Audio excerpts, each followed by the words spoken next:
Hello everyone and welcome to the final Norwood News broadcast of the year. In this year in review episode, we will go back month by month and give you the biggest stories of 2021.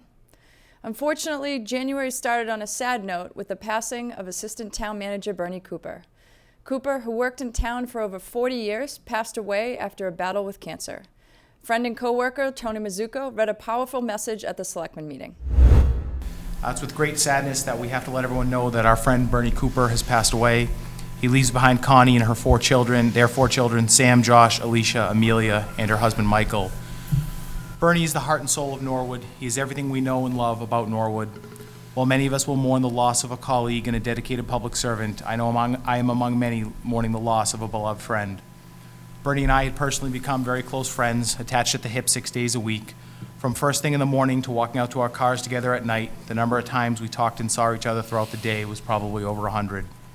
Calls in the evening, early morning, every weekend, and most holidays. During all of the storms, all of the meetings, the lunches with Tom, Bernie was always there. I'll miss his smile and his friendly attitude, his advice and his knowledge, but most of all his good nature. Bernie simply was the absolute best a human being could be.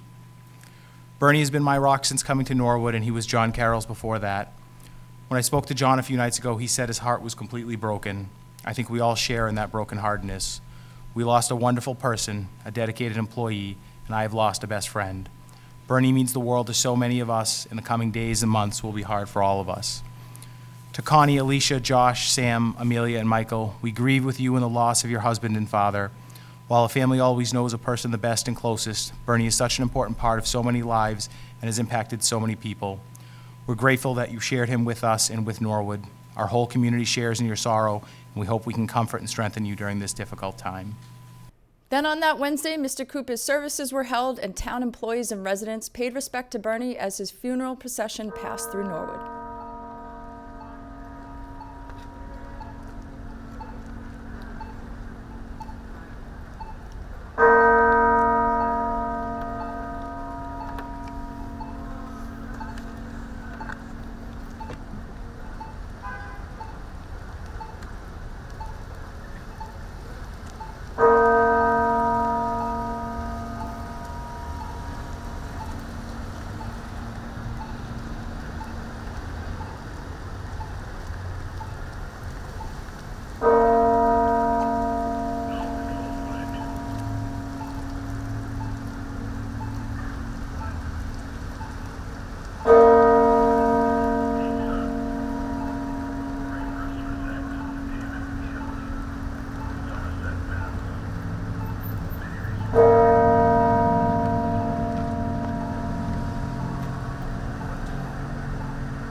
You will always be missed, Bernie. Your dedication to this town will be unmatched. In February, town meeting met, but for the first time ever, it was held virtually. The 3-night town meeting was held on Zoom and covered a number of articles, most of which revolving around zoning issues.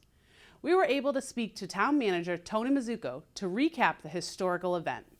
Hi folks, General Manager Tony Mizuko coming to you with a recap of night 1 of town meeting, Norwood's first ever remote town meeting. We were able to successfully get through about half of the warrant last night with our first ever remote town meeting held via Zoom. We got through 10 articles, and most important among them were some additional tax relief for both senior citizens who have lost their spouse as well as veterans. There's a couple of other additional tax relief measures on the warrant as well, and the town also took care of some other business in terms of moving some funds around for appropriations and taking care of a couple of smaller projects, included 4 community preservation projects. There was new music released in March. The Mighty Mighty Boss Tones, whose lead singer is Dickie Barrett, the class of 1983, and is very proud of his Norwood roots. They released a new CD and a vinyl release, And along with those releases came some videos. One of the videos featured the Norwood High School Marching Band. The band reached out and contacted us and wanted to get permission to include the band. And the neat thing is this was the first time the band had been together on the field during the COVID pandemic. So let's take a look at the Norwood High School Marching Band and hear from Ben Carr, the dancer of the band, and how they produced this video right here at Norwood High School.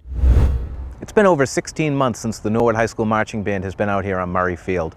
And when they were asked to participate in a national music video, over 50 members were ready to march. Dickie Barrett, Norwood High class of 1983, is the announcer for the Jimmy Kimmel Show and the lead singer for the Mighty Mighty Bosstones. The band has a new album coming out in May and is producing music videos to help promote the upcoming release. What it is we're up to is we're in the process of releasing another Mighty Mighty Bosstones album. The album's called When God Was Great. It comes out May 7th on the Epitaph record label. And leading up to it, we've been releasing a series of videos for the songs on the album, and we're making our third one, and that one's going to feature the Norwood High School Marching Band. Actually, the first one we made, too, featured the Norwood High School Marching Band from the 1970s. And the one we're making now features the modern-day Norwood High School Marching Band filmed at Norwood High School. This video will feature Ben Carr, who is well known as the dancing guy from the Mighty Mighty Bosstones. Ben is being filmed in locations all around Boston, and it was during the planning of the video that the discussion was made to come to Norwood High School. When we were looking for a place to do some shots for this video, our director Evan had an idea to do a marching band with color guard or cheerleaders or something. And I think he said, call up my friends at Norwood High. I know they would help us out because we are blood brothers. The Norwood High School Marching Band was undefeated and won the 2019 New England Championship. Performing in the video was exciting, but it also allowed them to be together for the first time since Thanksgiving of 2019. It was really cool to see my friends again. I missed them a lot. I'm really excited to get to see our band in a music video that's going to be shown all around the world. It's very different from what we normally do with our live performances and shows in the fall, but it was a really cool experience, and I'm glad we got to have this as a replacement sort of for what we normally have because of COVID. I think that it was really, really fun, and I think that we all enjoyed it a lot. The Bosstones have toured the world many times over, and even though Dickie no longer lives in Norwood, it will always be his hometown. Anyone that knows me will tell you that I have an enormous place in my heart for both the town of Norwood, Massachusetts, and the time I spent at Norwood High School. Some of my fondest memories are from the 6 or 7 years I spent going to Norwood High. Yeah, all kidding aside, Norwood is a great town, filled with people that mean a great deal to me. It's my hometown. If you get a chance, swing by the Tree Streets and say hello to my mother. She's sitting over there right now. The pandemic has hit the music business hard, and bands are unable to perform live for their fans. Dickie is optimistic that soon he will be able to sing in front of a live audience again, and he knows that many of them are from Norwood. If live music ever becomes a thing again, come and see the Mighty Mighty Bosstones play live. New album will be out May 7th. It's a banger. Check it out. I love you all. Hope to see you soon. Take care, everybody. And from Norwood, Massachusetts, it's the Norwood High School Marching Band. A little too hard on the marching. How do we say it? It's obvious that Dickie Barrett has great memories of his years spent here in Norwood and is proud to be a Mustang. Thank you for including the marching band in your music video. In early April, the school administration announced that most children across the district will be heading back to school full-time. This was big news because we had not been in person full-time in over a year. Norwood Public Schools Superintendent Dr. Thompson made the announcement and gave a back-to-school timeline on our Norwood News broadcast. Yeah, so with the first group to come back are the elementary students, which are going to come back on Monday. That will be full day, 5 days a week, starting on Monday, the 5th of April. There are a couple changes that people need to be aware of, and this is kind of universal, but first around masking. First of all, we are no longer going to be allowing gaiters, and we are going to be encouraging people to double mask. Part of that is we're going from 6 feet to as close to as 3 feet. Hopefully we'll remain a little further than 3 feet, but closer together we're tightening up a little bit with our masks. The other thing is that we are going to be ending most of the half-day professional days that we've had throughout this year, and that was for collaboration and coordination. But we do need to keep 3 half-days. If you'll remember, we had to take all of the professional time that we had scheduled, and we kind of moved them all to Wednesday, so we basically have 3 dates. The first is Wednesday, the 15th of April, and that is a half-day for all schools. The second one is the 12th of May, and that is a half-day for all schools. And the last one, the 26th of May, is a half-day for our elementary schools. And these are for trainings that we've already been working on through these. These are kind of the last of a three-part series, so we need to finish those. So coming on Monday the 12th, the preschool will start a 5-day week, so they will kind of stick to the same schedule, but they'll include Wednesday in their schedule. And we are planning to bring back the seniors at the high school. Part of the rationale for that is we wanted to try out some things at the high school and changes that we need to make. And we also want to make sure that our high school seniors get a little bit of more of an opportunity to come back. So we are going to keep the partial schedule at the high school, which is that early dismissal at 11:45, where they grab a lunch, go home, and they do a remote class from home. That will continue. After vacation, the middle school will start its process. They're going to transition with Monday, half of the kids coming in and practicing some new routines, and Tuesday, some of the kids coming in, and then Wednesday, the entire middle school will be back in person again. That is 5 days a week. And then on Tuesday of that week, the 27th of April, we're going to bring grades 9, 10, and 11 back at the high school. Again, it will still be that partial schedule at this point. We do not have a date from the Department of Elementary and Secondary Education as to when high schools need to come back full time. And there are some, planning issues around that. It's pretty easy to figure out where an elementary group of kids are going to be, but at the high school and at the middle school to some extent, although they've scheduled where they don't, there's a lot of mixing going on. So if there is an exposure, that can cause a huge contact tracing problem, and multiple amounts of kids needing to be quarantined. So it has been a big lift and a lot of work over the last month, but we are in good shape. The biggest thing was waiting for furnishings to come, which has caused us this past Wednesday to have to take some time in the day so teachers could actually set up classrooms. And we decided to do it on a Wednesday because people are kind of used to being home on Wednesdays. In May, as the country prepared to celebrate Memorial Day, here in Norwood, 96-year-old World War II veteran Anthony Grasso was preparing for a flight to pay his respect to a fellow soldier who saved his life many years ago. It was a story that seemed like it was a script of a movie. A war veteran finds out the name of a soldier who saved his life years ago and pays respect nearly 75 years later. Very special day as Grasso departed for the airport, and Brian Boudreau was there to cover it all.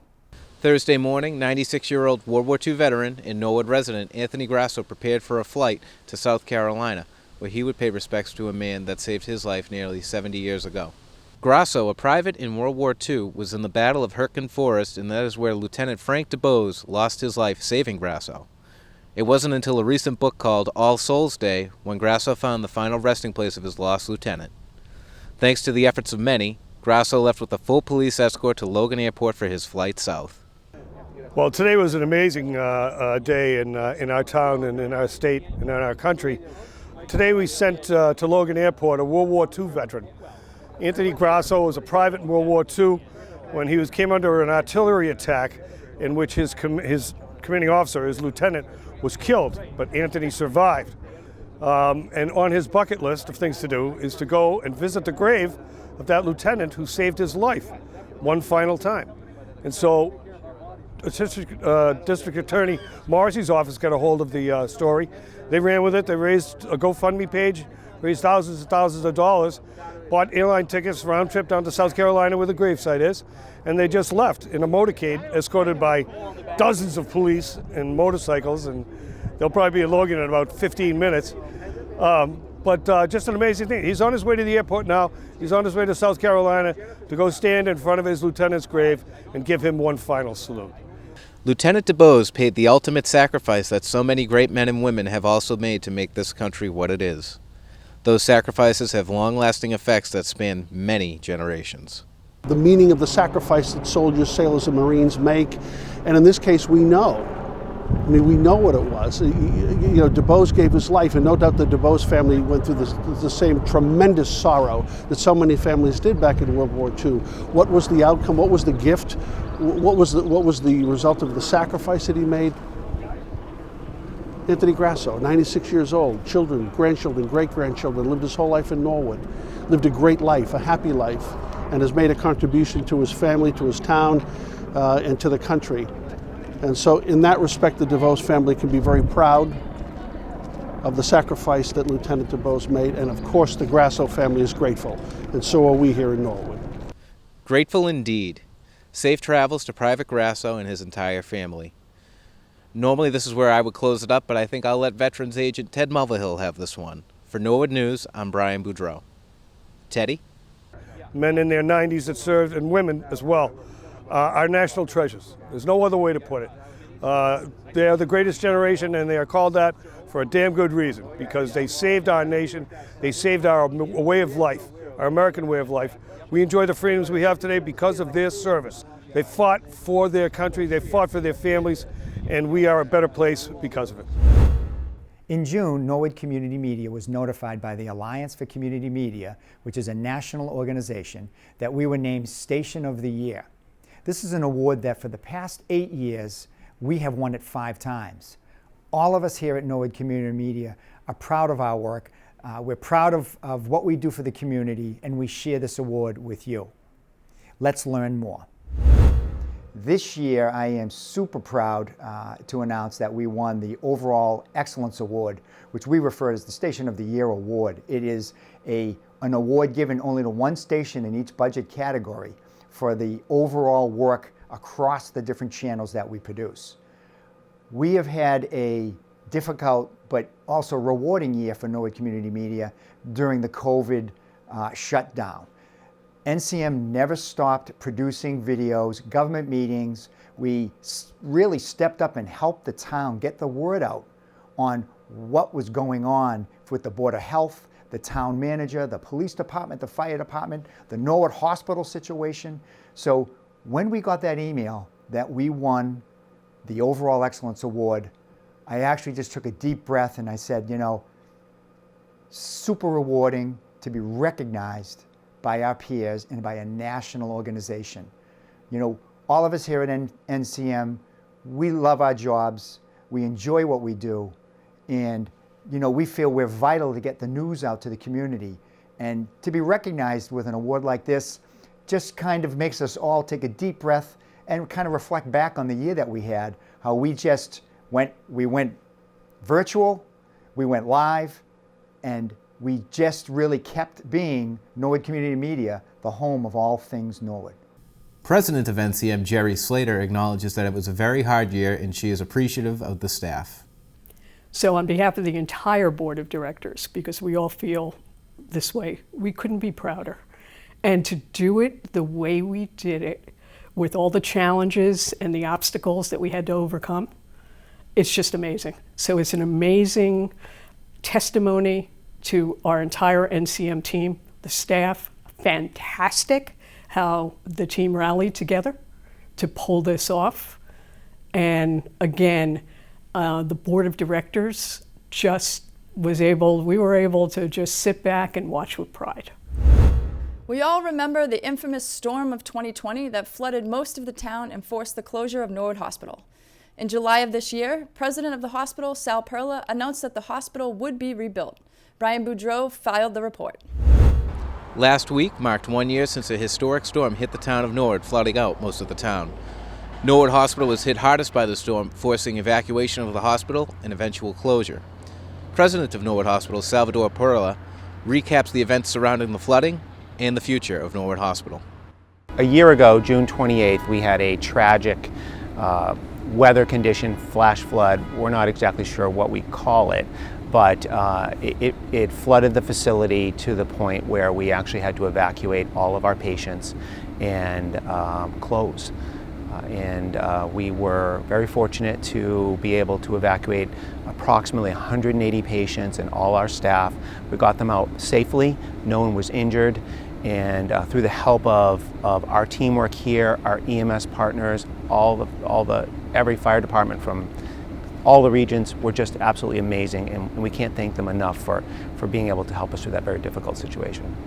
We have very exciting news about Norwood Hospital. We have made the announcement that it is official that we are going to be rebuilding a brand new replacement facility right here on the site where the existing Norwood Hospital has been for the last 100 years. So the location will be staying the same, and we will be having a brand new modern facility.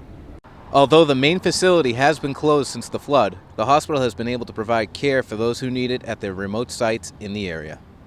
So what we are providing is we are providing all of our imaging services at the Guile building across the street from the hospital, which was not impacted by the flood. We have an imaging center in Foxborough. We have a cancer center in Foxborough. We do medical oncology. We do radiation oncology. We've managed to find some locations for other services that aren't on this campus, such as a sleep center. We have a very large, robust sleep program as well. We are doing EEGs, EMGs. We have a brand new state-of-the-art physical therapy facility on Route 1 that just opened. Amazing facility. It has aquatics, PT, OT, and a lot of other various services that don't require to be inside the four walls of the hospital. Perla is looking forward to the future of Norwood Hospital and is very appreciative of the people that helped get them to this point.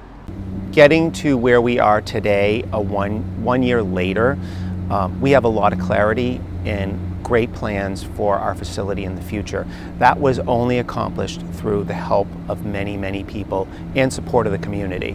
Our elected officials, State Rep John Rogers, Senator Mike Rush, Tony Mazzucco, Town Manager, everyone has done everything they can to help us pave the way so that we can get to a brand new state-of-the-art facility for Norwood and the communities around Norwood. And we can't thank them enough for their support, and we are very excited about the upcoming weeks when we will have additional announcements regarding plans and renderings and other exciting things that we'll be able to share very soon.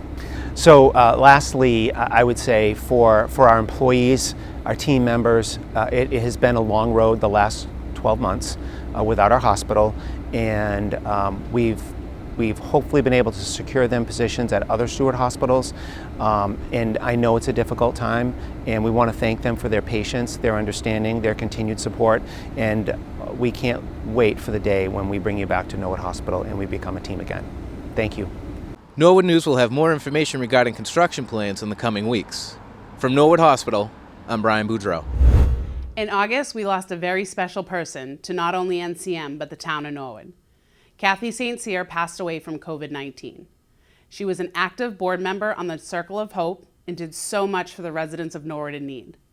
In 2009, Kathy came up with the idea for Dancing with the Norwood Stars, which has raised over $1 million for the Norwood Circle of Hope Foundation over the past 12 years. We all miss Kathy, but we remember her for her big heart and always wanting to help people. I had the pleasure of knowing Kathy St. Cyr for some 40 years, going back to when she was driving the seniors in the bus. And from there, our friendship only grew larger when she joined and became one of the founders of the Norwood Circle of Hope Foundation. Kathy attended every event, whether it was Luminary Night, the fundraisers we had, comedy nights, etc. But Kathy came up with the idea for Dancing with the Norwood Stars. And I remember the evening quite well. We were all gathered, as we do, at Lee Kennedy's dining room table. And Kathy came up with the idea, and I said, that'll never fly. But she was persistent, and she pushed it, and we said, well, we've got nothing to lose. Sure enough, that first evening down at Kincanna's, we sold out. Kathy took it. She went to other towns to show them how well we had done with it. Because of her perseverance over these last several years with Dancing with the Stars, that particular venue has raised almost $1 million. And most of that is because of Kathy St. Cyr's dedication and hard work. She would drive people to open up their wallets and support the dancers. And they all became friends, just like all of us on the Circle of Hope or one big family. And it hurts when you lose somebody like Kathy, because she did so much for so many people. I was speaking with Dave Tuttle, and he said you know, God must need another angel. You know, we lost Bob Doucette from the board a few months back, and now Kathy's up there. So I think the two of them are commiserating about their days with Dancing with the Stars. So I want to send my condolences to Jeff and the kids. And God bless you, Kathy, for all you did for Norwood people all these years, and Godspeed, my friend. Co-host George Yusevich also remembers all the fond times working with Kathy for Dancing with the Stars and what she means to not only the organization but the whole town. When I think of Kathy St. Cyr, I have to smile a bit because I have many fond memories of her with Dancing with the Stars program. I think first of all, in my mind, she was a visionary because she thought of this idea, Dancing with the Stars, and I don't think anybody on the board really wanted to have it. And she pursued and pursued and pursued, and here we are 11 years later, and we're still getting a lot of money for the town of Norwood. I see her as a dedicated supporter within this community and a dedicated supporter in the effort for the Circle of Hope. She was a supporter of all the dancers.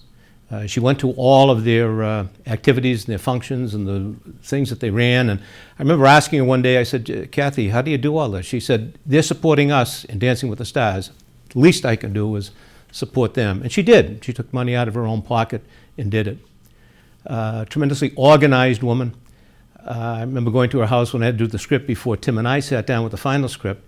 And she had everything down to the minute. You know, 8 o'clock Tim would be introduced. 8:03 Tim would introduce George, and at 10:12 we would have a break, and she had everything scripted to that degree.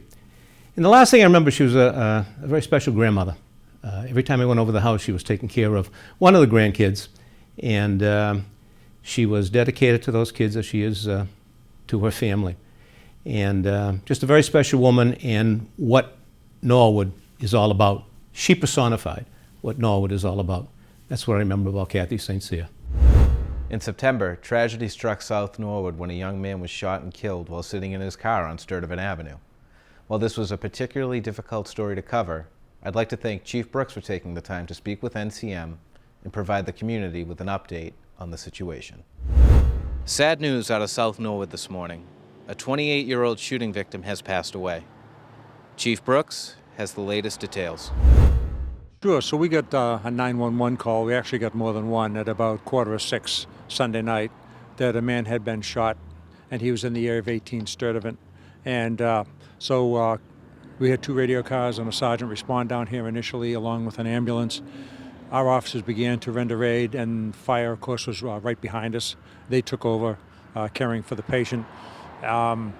He was transported by ambulance to the Coakley Middle School, where a med flight helicopter landed. And then he was flown into Boston to a Boston hospital. And then last night, a few hours after he was shot, he passed away. He died of his wounds. Now the shooting happened really right over my left shoulder here on Sturtevant.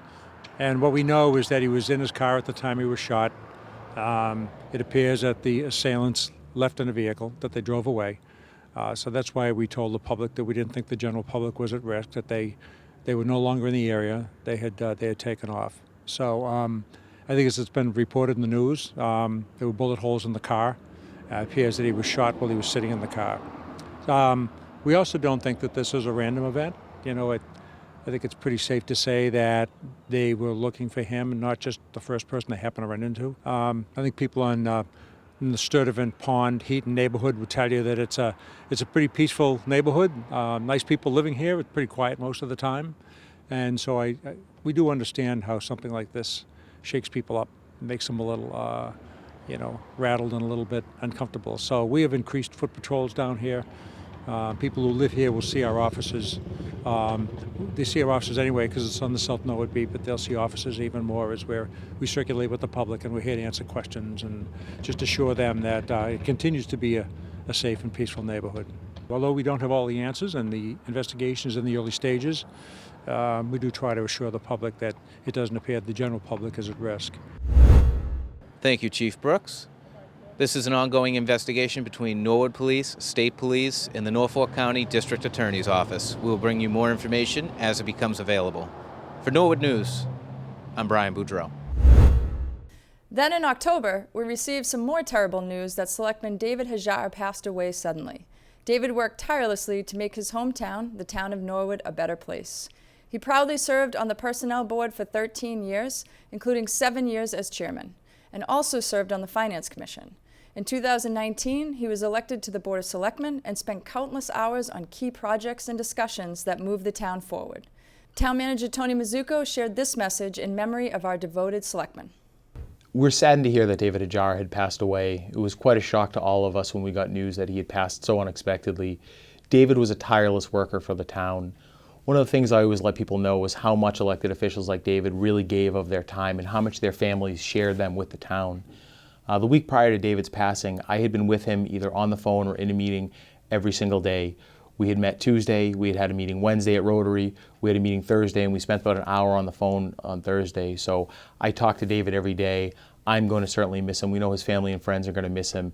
And he gave so much of his time and his talent to this community that we forget about how much time they actually give to us. And we're grateful to Elaine and to his kids and grandkids for sharing him with us for so much time. He was dedicated to the town of Norwood. He was smart. He was hardworking. He always said yes to when there was a job to be done or a committee to be staffed, and he never gave up, and he always gave as much time as he could to the town.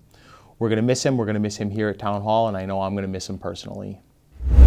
David was also an active member of the community, previously coaching youth sports teams and making several appearances on public access programs like Inside Norwood with Tom Cummings. David was a unique person, and I'm going to go out on a limb now, and if people hear it, they hear it. Best selectman I've dealt with in my 60 or so years in this town, okay? He was right there, he had great ideas, and you know, when a rookie comes in, and he was a rookie, he did some things in the personnel board and other things, but he was a rookie, and he, you know, he come in and try to do things right away. There was people that did not like that, and that's unfortunate. You know, Michael, we just, in my opinion, we lose the leader, the next leader that would have been if he was still with us. And he was just such a great guy. And you know, he helped me so much. You know, I'll give you an example. He'd come down to my house, my printer wasn't working, he'd fix my printer, he'd fix my iPhone, do anything I asked, and come right over and chat with me. And he comes from a great family, and we lost something. We really did. I mean, he was a superstar, really, you know. So that's where we are. In November, fall teams wrapped up a successful season of having normal gameplay after COVID rule changes in 2020. It was a great season with field hockey, girls soccer, and football all making the postseason tournament. It was wrapped up with the annual Thanksgiving football game against Dedham. The game did not take place last year due to the suspension of the football season, so the Mustangs played host to the Marauders. Norwood took the lead early and never looked back. They were led by two great rushing performances by Brian Mateer and Sabod DeCall, both surpassing a 1,000-yard mark for the season. We caught up with Coach Lopes after the game. Yeah, we came out, we thought we were going to be able to run the ball, and we came out and leaned on them a little bit. Brian and Sub both capped 1,000 yards on the season. We knew coming in that Brian had a pretty good shot at it. Sub had an uphill battle, and right away you could tell he wanted it. I don't know if he knew how many he had to get, but he wanted it, and he went out and got it. So we leaned on him. Our defense did a great job stopping the run. We struggled at first in the secondary, but we came around, and everything panned out in our favor. In December, after a year and a half in the making, the Skating Club of Boston hosted the Night of Stars, a grand opening event to benefit the Scott Hamilton Cares Foundation. Olympic champion and New England native Scott Hamilton hosted the night that included more than 10 world-class skaters performing for thousands of guests. The Skating Club of Boston has trained Olympic-class figure skaters for the last 100 years. Last September, the club opened its brand new state-of-the-art facility during the height of the pandemic. In early December, the $68 million club hosted a Night of Stars. The show, hosted by Olympic gold medalist Scott Hamilton, welcomed a lineup of renowned skaters to kick off the next 100 years of figure skating. Chair of the Norwood Board of Selectmen, Tom Maloney, shared congratulatory remarks for the local nonprofit. Well, I mean, first of all, it's a question of pride. We're very proud to be the home of the Skating Club of Boston. You know, one of the meccas of figure skating in the United States, really in the whole world. So we're proud of it for one thing. We're happy, for more practical reasons, we're happy all the people who come here who are going to not only come to the skating club, but stay in our hotels, go to our restaurants, and you know, shop in our stores. So it's a great boon to the town. We're really happy about it, and I can't wait for the night to start. At the new facility in Norwood, figure skaters train and perform inside the Tenley Albright Performance Center. Albright was the first U.S. woman to win the World Figure Skating Championships in 1953. Years later, she took home a gold medal at the Winter Olympic Games in 1956.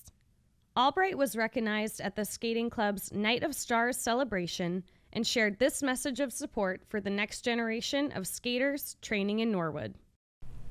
Looking back, if there had been someplace like this amazing facility in Norwood, I'd wish I lived in Norwood. It is wonderful to see the connection with the community and to realize that one of the 3 ice surfaces here is really made for the Mustangs, the Norwood High School hockey team, and is in the hockey team's colors, and there's a whole history wall about Norwood High School's hockey. The academic setup here that can be useful for students in Norwood itself is really something. To be able to skate and train and do your homework in the same place and have fun with your friends here and have your lunch here if you want and bring all your computer online work, right? It's easy just to stay right here. My piece of advice for a young skater would be put on the music, have fun on the ice, and don't worry about every single step. Be creative, and yes, focus on doing your best, but as they say, work hard, but have fun doing it. Paul Wiley competed at the 1992 Olympics and took home a silver medal. He was amazed by the new club and its resources for young skaters. This facility feels like it's the nicest one in the entire world. You know, if you walk in, it makes you want to skate, it makes you want to dance, it makes you want to be an athlete, and it's inspiring with all of the pictures and the thoughtfulness that's gone into it, and I'm just proud to be a part of it. I mean, this was a really fun place to train, and I loved Boston for the way that it combined a lot of essences, you know, together. And so it's really beautiful to see it, and I know that this facility will turn out some amazing skaters in the future. Scott Hamilton won a gold medal at the 1980 Olympics. Years later, he survived cancer and created the CARES Foundation to benefit others fighting the insidious disease. Scott has trained in clubs near and far and says that the Skating Club of Boston stands out in a league of its own. I'm blown away. This facility is without peer. I've never been in a finer facility dedicated to figure skating anywhere in the world, and this is a remarkable achievement, not just for skating but for the city of Boston, because now you have the access. This opens up the access for more and more kids to get on the ice, more and more kids to see how good they can be, more and more kids to dream the dream, and there's nothing like this anywhere else in the world. I mean, this is as good as it gets. So it's just an honor to be here, to know that I've spent enough time in here to have maybe a little history, you know, with the ice chips and all the old Boston Skating Club shows and activities, and have practiced on that ice, you know, many times. It's just, it's really an honor to be here and to open this facility in the right way. The Skating Club of Boston is also home to the Norwood High School hockey program. We'll be providing coverage all winter long on Norwood Community Media. Thank you everyone for watching NCM's 2021 Norwood News Year in Review. I would like to wish everyone a very happy and healthy holiday season.